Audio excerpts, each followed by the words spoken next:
everyone, welcome back to Winging It, and this is the video that's going to introduce our project for 2024. Now we're going to go right back to the whole principle of winging it, which is completely making up what we're doing, improvising, just so that we have got a little window during our week where we can carve some time out to stitch.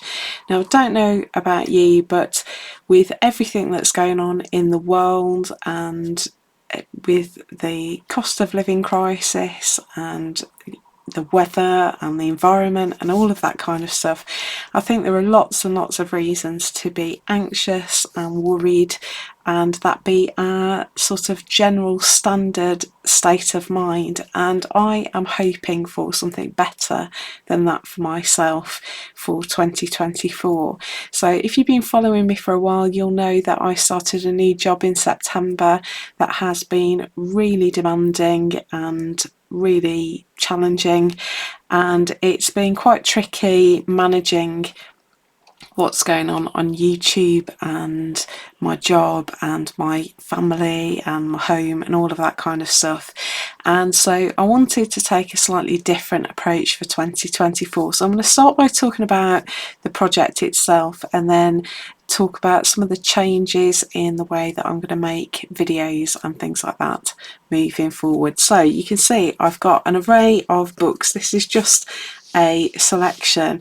I've got all these books on needlework. People like to buy me books as gifts, and there are some that I really value and love and refer back to all the time. And I have spent the last year just looking at them on my shelf but not really using them, because the quilt project has been an absolute joy and I've loved doing it, but it has been sort of all consuming if I'm honest. I haven't done a huge amount of other creative work this year because that project has been so enormous and has been so far out of my comfort zone that it has been a real challenge. So I've just got a little selection of things here that I'll take you through. So Janet Bolton is one of my all-time textile artist heroes. I absolutely love her work, and I have made one of her pieces before from a book. It's Mrs. Noah's patchwork quilt, and I'll put a picture of it over here so that you can see it. I absolutely loved it. I made it during lockdown and it sort of got me really interested in her work. So this is a book called Fabric Pictures. I don't think it's in print anymore, but you can pick them up from eBay and other secondhand bookshops. I got this one a while ago, paid far too much money for it, and there we go. There we go, a bit of handmade paper there. And Janet Bolton uses all sorts of scraps of vintage fabrics to kind of journal life, and this is a book that's all about creating fabric pictures and where to get inspiration from. And she does these really sort of naive styled, very improvised looking, I don't think they are very improvised, but they look very improvised, very sort of vintage textural designs that have got a lot of space. She lets the fabric do all of the work, and I think her work is just stunning. I love these little postcards that are capturing memories and things like that. So I'd love to do something a little bit more like that. She does lots of these little animals and lets stitching show. She embellishes with found things. So these are little bits of bamboo, I think, bamboo skewers. She's got buttons on there and sticks and found objects and things like that. I just really love her work. So that's a real inspiration to me. And then I got this book, this by John Dowson, and this is all about creating original textile art with no rules, and I love this. This really appeals to me as well. So this is currently available. I got this as a gift, so I'm guessing it was from Amazon, but if I can find links to these books, I will put them down below. But this is somebody that uses loads of quite dense stitching and mark making to create these beautifully textured designs. This is one from the cover, and she captures scenes from nature mostly and uses all sorts of different techniques. So you can see her working with some free motion embroidery here, loads of ideas for memory cloth. So this is bits of meaningful fabric, so clothing from loved ones, or you could do this with your children's clothes or that sort of thing. And she adds lots of really beautiful stitching to the surface. She uses lots of just quite simple stitches to create some really remarkable works of art. Bit of patchwork, bit of slow stitch, and I just love the sort of improvised quality of this and the meditative slow stitch approach that she uses. So that's quite an inspirational book. And I've got this book called Mark Making. It's by Helen Parrott. I love this one because it's got a fabric cover. It's the little things, and I find this one really inspiring as well. She's got loads of ideas in this book of how to use really simple stitches. So this is completely straight stitched, and she has obviously reversed the colours, so just yellow and black using light and dark. And her principle is to consider contrast and use stitches exclusively to create tone and movement and light and shade. And I love her approach in this book. She gives you little exercises that you can do to sort of get you going. So one of them is to go on a walk and look at patterns as you go and then try and recreate them in stitch. And she uses a bit of mixed media as well, so she hand dyes some of her fabrics and uses a mixture of paint and mark making. She uses templates and things like that, bits of applique. So this is, here she's sort of pleating using actually creating texture in the fabric, so a bit of fabric manipulation. And I just find this really inspirational because pretty much anyone could have a go at this, so I love that one as well. Then I've got this very vintage book. This definitely is out of print. I can't remember where I got this one. I think this is a hand-me-down from my mum, and it's probably, when was it printed? Let's have a look. Oh, it cost £1, and so I wonder if we can find a date of publication. There you go, 1979. So this has been kicking around for a long time. And again, this is a fairly exhaustive guide to needlework, looking at all sorts of different needlework techniques. There's bits of gold work in here, crewel work, and applique, and there's just loads of techniques. This is counted thread and drawn thread work. There's something in here for everyone, and I do love going back to books like this every now and again and just reminding myself of techniques that I haven't used for a long time. So there's a bit of bargello here, and I love a bit of this, and there's quilting in there. So yeah, I do love going back particularly to vintage sewing books, because there are lots of techniques that are starting to trickle their way back in but haven't been used for quite a long time. Things like this have been very much out of fashion until probably Kirsty Allsop reminded us that crafting was really good for us. And yeah, so I do quite like having a flick through these sometimes and just remembering things that I haven't done for a while. I've had a go at most techniques, I think, in my life. Love a bit of black work. So I thought there's probably something in there that can inspire us.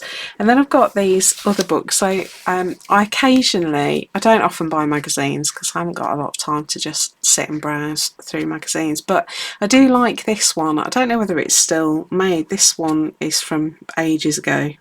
probably 18 months ago. I kept it because I love the artwork in magazines like this. These tend to be magazines that don't have adverts, so they're more expensive to buy, but they are so styled and tend to draw on the work of independent designers and freelancers, and I just love some of the artwork and photography, and the colour schemes as well that get used. I mean, that's just stunning. I love the fact that there's lots of diversity. Love this. There's loads of diversity in there, so I mean, I know it's very stylised, but you get different body shapes and different ethnicities and all of that kind of stuff in the artwork. And I think this style of artwork lends itself to textile work. I could totally see this being done in applique and having some embroidery. This lends itself to couching, so can you imagine just a piece of fabric with some couched thread over the top, and then maybe you could do some reverse applique for the lightning, and then you could use metallic threads to do the rain. So there's loads of ideas and inspiration in magazines. I've got a pile of those that I can have a look through. And then I've got this book, which I don't like drawing in books, so I know you're meant to doodle in the book, but I tend to do it in a sketchbook rather than in the book. So I have done some of these prompts, it just doesn't look like I have. But this is a daily prompt book that reminds you to actually just get creating and do some things. What I liked about this one is that each month it gives you a different medium to work in. So this is felt pens, and it gives you some tips on how to use them, and then it gives you prompts that you can work on. And I thought it might be nice every now and again to just randomly pick a prompt and maybe not use the materials that it suggests, but maybe try a different technique or something like that, and you know, maybe pick a random page. And this is all about prints and patterns. This might be quite fun to recreate in Stitch. So I've got a couple of these prompt books that we might be able to dip into. And then finally, this is one of my favourite books that I use for inspiration.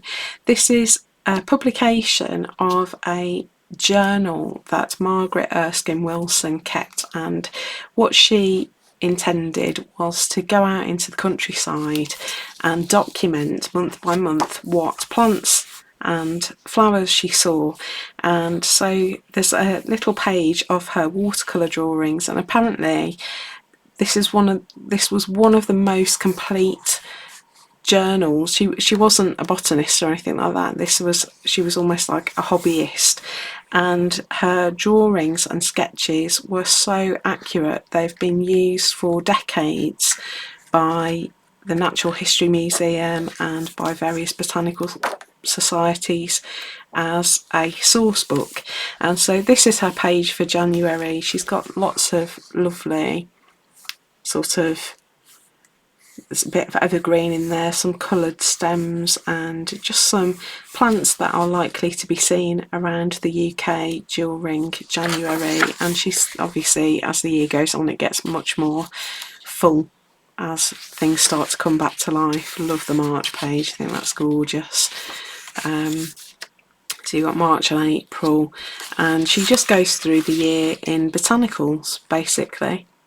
So these are some books of inspiration that have got me thinking, and I wanted to do a project for 2024 that was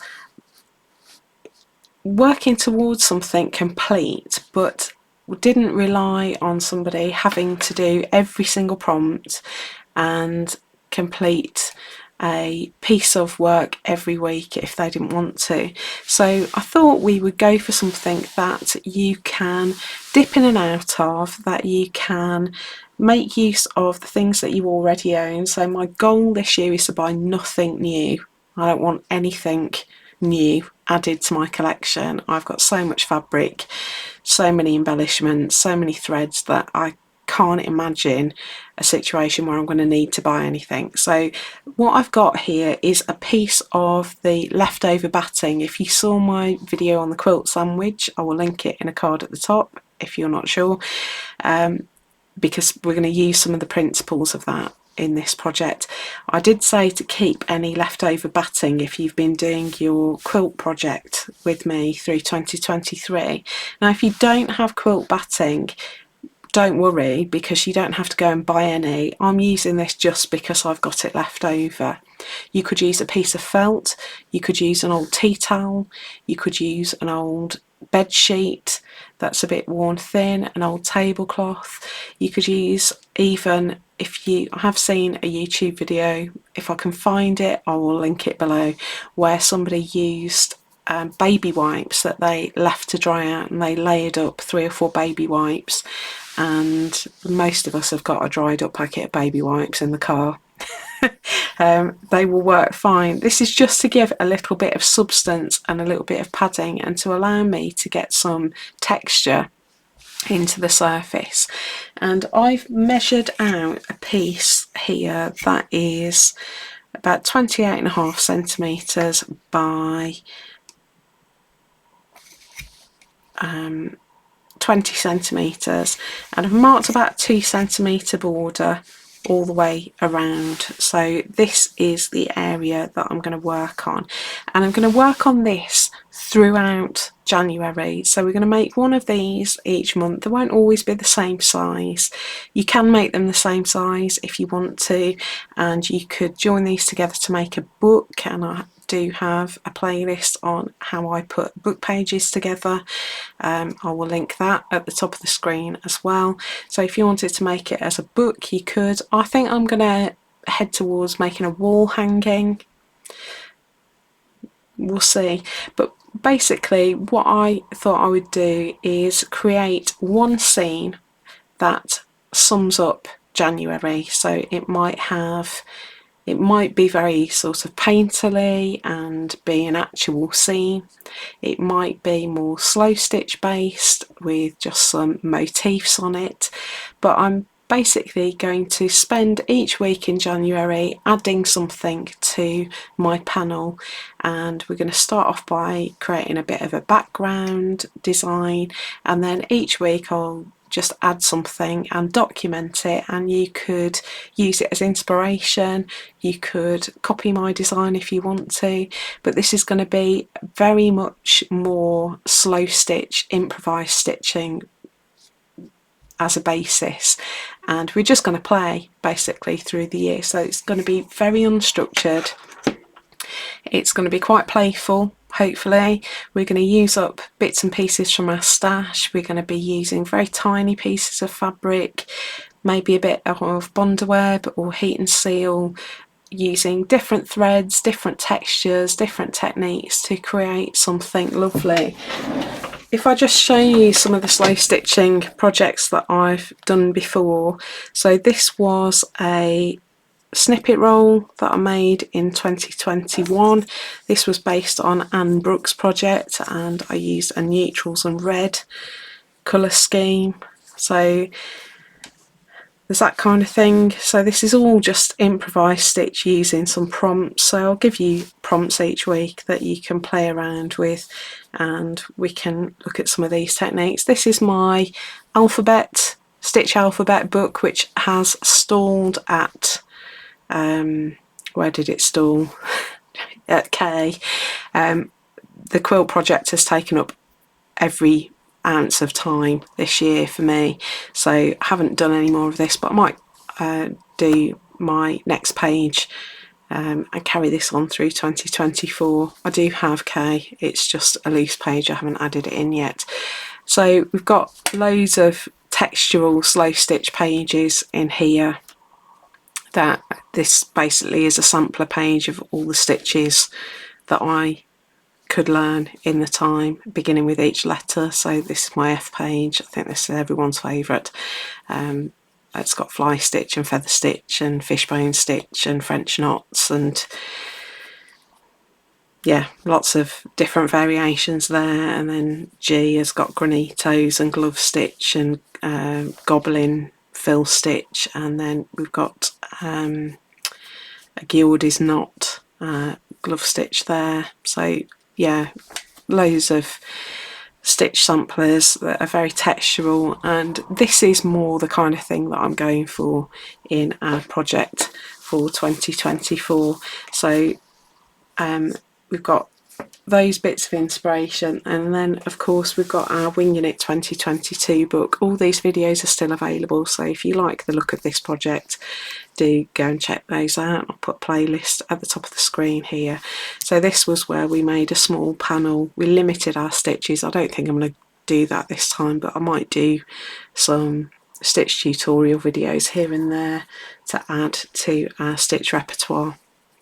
But we basically learnt techniques in 5 week months, and then we just used an inspiration to create a little panel to make our little book, and then stitched the panels together for each month.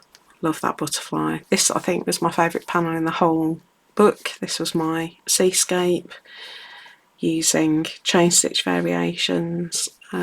So what I loved about this, which I've missed a bit with the garden quilt, is the use of beads and sequins and textures and embellishments.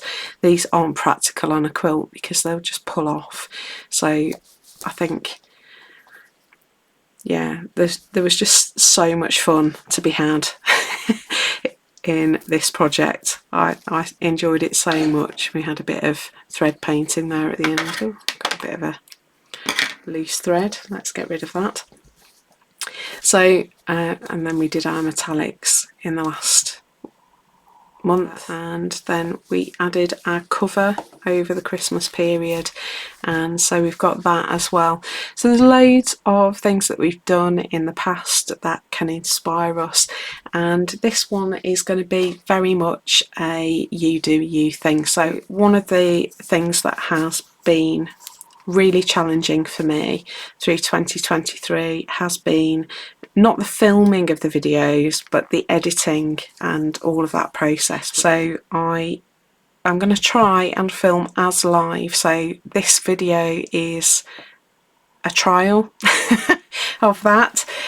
I have aimed at just talking fluently and I'm going to try not to edit too much, so I will watch it through before I post and just hopefully go with it as is as much as possible. But I'm trying to keep this channel running without burning myself out. So I'm going to film as live, I'm going to show you my process and give you the prompt, and then I'm going to leave you for the week to just go for it and see what you get up to. So I will, you can copy mine or you can do your own thing completely, but each week there'll be a little bit of something like a prompt just to give you a bit of a steer, and I'll show you what I'm doing, and then at the end of each month we'll do a show and tell. And I'm going to try, I'm really not good on Facebook, but I'm going to try and create a Facebook group so that you can share your versions of the stitch journal.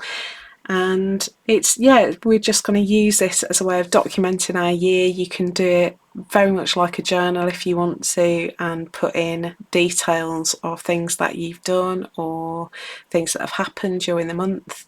You could just reflect the changing seasons and make your journal follow what's happening in nature, in the world, wherever you are, or you can follow along with what I'm doing. So that's our project for 2024. I really hope you will join me on this improvised stitch journey where we're going to go back to the roots of winging it and completely make it up as we go along, and just enjoy some mindful stitching time each week, and maybe make some connections together and see each other's work. So have a great first week of 2024, and I'll see you next Sunday to, what date is that? Let me just check. It will be Sunday the 7th of January will be our first video of 2024, and let's see what we come up with together. So yeah, have a great week, and I will see you very soon for the beginning of our 2024 Winging It project. Bye!